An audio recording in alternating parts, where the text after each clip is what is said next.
दोस्तों, आज की वीडियो में हम बात करेंगे एक ऐसी माहौलियाती मुहिम की जिसने इस्लामाबाद के ऐवानों से लेकर नासा की लेबोरेटरियों तक सबको हिलाकर रख दिया है।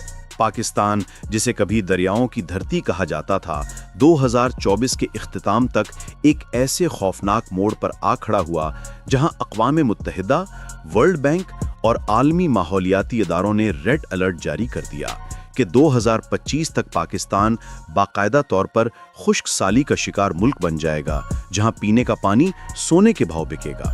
हमारे दरिया, जो कभी इंडस डेल्टा तक ठाठे मारते जाते थे, अब वो रास्ते में ही दम तोड़ रहे हैं। पंजाब के सरसब्ज खेत रेगिस्तान बन रहे हैं और बलूचिस्तान तो पहली ही एक ऐसी मौत की वादी बन चुका है जहां मीलों तक जिंदगी का कोई नामो निशान नहीं मिलता।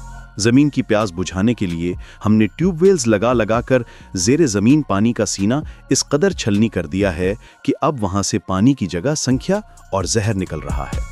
इसी मायूसी, खौफ और नाउमीदी के अंधेरे में जब हर तरफ से ये सदाएं बुलंद हो रही थी कि पाकिस्तान बंजर होने वाला है और हमारी आने वाली नस्लें पानी की बूंद बूंद को तरसेंगी, पाकिस्तान के चंद जुनूनी, मुहिब वतन और सरफिरे साइंसदानों की एक खुफिया टीम ने एक ऐसा फैसला किया जो बज़ाहिर खुदकुशी और दीवानगी के मुतरादिफ था। इस प्रोजेक्ट का नाम ऑपरेशन आबे हयात रखा गया और इसकी सरबराही डॉक्टर इकराम कर रहे थे, जो कनाडा से पीएचडी करने के बाद इस जज्बे के साथ वापस आए थे कि वो अपनी मट्टी का कर्ज उतारेंगे। उनका प्लान ये था कि हम कुदरत से लड़ने और अरबों डॉलर्स का कंक्रीट जमीन में गाड़ने के बजाय कुदरत के ही निजाम को वापस लाएंगे। उन्होंने तजवीज दी कि हम बलोचिस्तान के ज़िले चागी और खारान के संगम पर वाक़े इस बंजर तरीन इलाके, जिसे मकामी बलोची ज़बान में डेड लैंड कहा जाता है, वहाँ बीवर्स को आबाद करेंगे। ये सुनते ही हुकूमती ऐवानों में कहे कहे गूंज उठे। ब्यूरोक्रेसी ने इस फाइल को रद्दी की टोकरी में फेंक दिया और कहा गया कि डॉक्टर साहब, आपका दिमाग खराब हो गया है। बीवर्स ठंडे इलाकों के जानवर हैं, वो कनाडा और शुमाली अमेरिका की झीलों में रहते हैं। आप इन्हें बलूचिस्तान के 50 डिग्री टेम्परेचर और पथरीली जमीन पर कैसे जिंदा रखेंगे? जहां पीने को पानी नहीं, वहां बीवर्स क्या करेंगे? ये करोड़ों रुपए का ज़िया है और अवाम हमें कच्चा चबा जाएगी। लेकिन डॉक्टर इकराम और उनकी टीम बज़िद थी। उनका कहना था कि बीवर्स सिर्फ जानवर नहीं हैं, बल्कि ये ज़मीन के सबसे पुराने और माहिर हाइड्रोलिक इंजीनियर्स हैं, जो इंसानों के पैदा होने से करोड़ों साल पहले से दरियाओं के बहाव को कंट्रोल करने और ज़मीन को ज़रखेज़ बनाने का फ़न जानते हैं।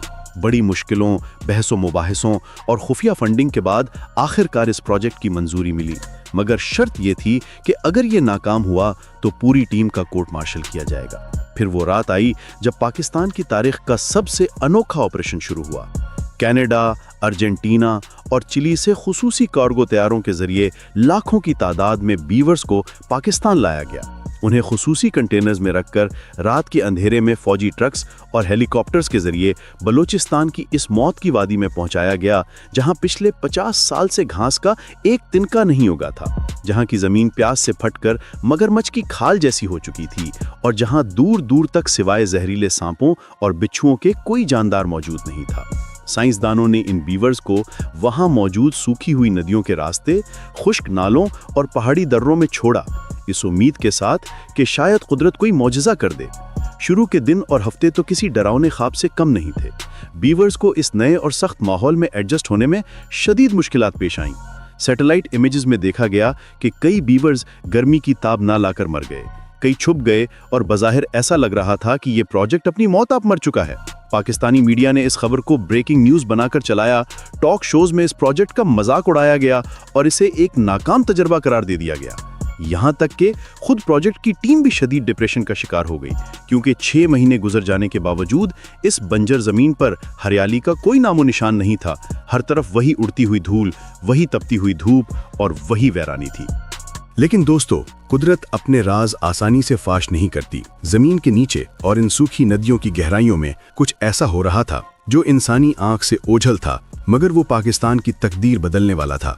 हुआ कुछ यूं कि जो बीवर्स जिंदा बच गए थे, उन्होंने अपनी फितरत के मुताबिक काम शुरू कर दिया था। उन्होंने रात के ठंडे औकात में बाहर निकलकर वहां मौजूद झाड़ियों, कीकर के दरख्तों, पत्थरों और कीचड़ को इस्तेमाल करते हुए छोटे छोटे कुदरती डैम्स बनाना शुरू कर दिए थे। ये इंसानों के बनाए हुए डैमों की तरह पानी को रोकते नहीं थे, बल्कि ये बीवर्स की हजारों साल पुरानी जीनियाती इंजीनियरिंग का शाहकार थे, जो पानी की रफ्तार को आहिस्ता करने, उसे जमीन में जज्ब करने और मिट्टी के कटाव को रोकने के लिए डिजाइन किए गए थे। फिर 1 साल गुजर गया, मौसम बदला और मानसून की बारिशें हुईं, जो बलूचिस्तान में अक्सर सैलाबी रेलों की सूरत में आती हैं और सब कुछ बहा ले जाती हैं। लेकिन इस बार कुछ अलग होने वाला था। बारिशों के सीजन के ठीक बाद जब डॉक्टर इकराम की टीम ने रूटीन के मुताबिक एक हाई रेजोल्यूशन सर्वे ड्रोन इस वादी के ऊपर भेजा ताकि वहां के हालात का जायजा लिया जा सके, तो ड्रोन ऑपरेटर जो अपनी स्क्रीन पर नजरें जमाए बैठा था, अचानक अपनी कुर्सी से उछल पड़ा और जोर से चिल्लाया, या अल्लाह, ये क्या है? सब लोग स्क्रीन की तरफ भागे और फिर उन्होंने जो मंजर देखा उसने उनके दिमाग सुन कर दिए। उनके पैरों तले से जमीन निकल गई और कई साइंसदानों की आंखों में बेइख्तियार आंसू आ गए। वो वादी जो 1 साल पहले तक जहन्नम का मंजर पेश कर रही थी, जहां धूल के सिवा कुछ नहीं था, वहां अब नीले शफाफ पानी की सैकड़ों छोटी छोटी झीलें बनी हुई थीं, जो सूरज की रोशनी में हीरे की तरह चमक रही थीं। ये मंजर किसी सहरा में सैराब जैसा था, मगर ये हकीकत थी। बीवर्स ने पूरी वादी में हजारों की तादाद में डैम बना दिए थे, जिन्होंने पहाड़ों से आने वाले सैलाबी पानी को बहकर ज़ाय होने से रोक लिया था। वो पानी जो पहले तेजी से बहकर समंदर में चला जाता था या भाप बनकर उड़ जाता था, इन बीवर्स की रुकावटों ने उसे वहीं रोक लिया था। पानी रुकने की वजह से वहां की जमीन जो मुर्दा हो चुकी थी, दोबारा जिंदा हो गई थी। सैटेलाइट डाटा ने बताया कि इन झीलों के इर्द गिर्द जमीन में नमी का तनासुब 200 गुना बढ़ चुका था।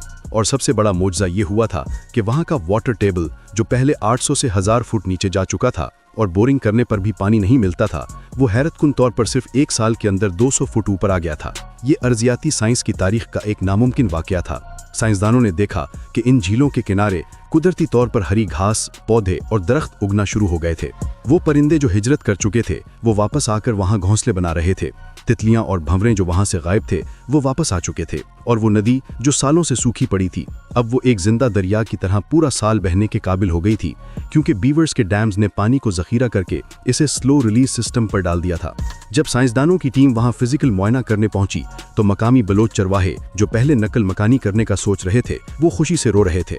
उन्होंने बताया कि उनके जानवर जो पहले प्यास और भूख से मर रहे थे, अब उनके लिए वाफर पानी और चारा मौजूद है। उन्होंने इसे अल्लाह का मौजज़ा करार दिया।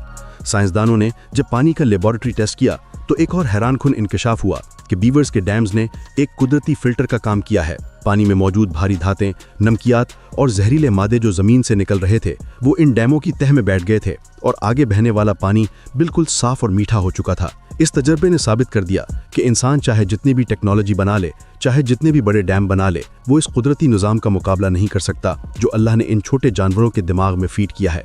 इस कामयाबी की खबर जब दुनिया में फैली, तो नासा और नेशनल ज्योग्राफिक की टीमें भी पाकिस्तान पहुंच गईं ताकि वो इस पाकिस्तानी मॉडल को स्टडी कर सकें। उन्होंने एतराफ़ किया कि पाकिस्तान ने वो कर दिखाया है जो तरक्की याफ्ता मुल्क भी नहीं कर सके। इस प्रोजेक्ट की कामयाबी ने पाकिस्तान के लिए उम्मीद की एक नई और रोशन किरण जगा दी है। लेकिन एक बात तय है कि पाकिस्तान के इन सपूतों ने दुनिया को हैरान कर दिया है और हमें ये यकीन दिला दिया है कि पाकिस्तान का मुस्तकबिल बंजर नहीं बल्कि सरसब्ज और शादाब है। बस ज़रूरत इस बात की है कि हम कुदरत के इशारों को समझें और इसके निज़ाम में मुदाखलत करने के बजाय इसके साथ चलना सीखें। ये बीवर्स हमारे लिए सिर्फ जानवर नहीं, बल्कि कुदरत का वो अनमोल तोहफा हैं जिन्होंने हमें जीने की एक नई राह दिखाई है।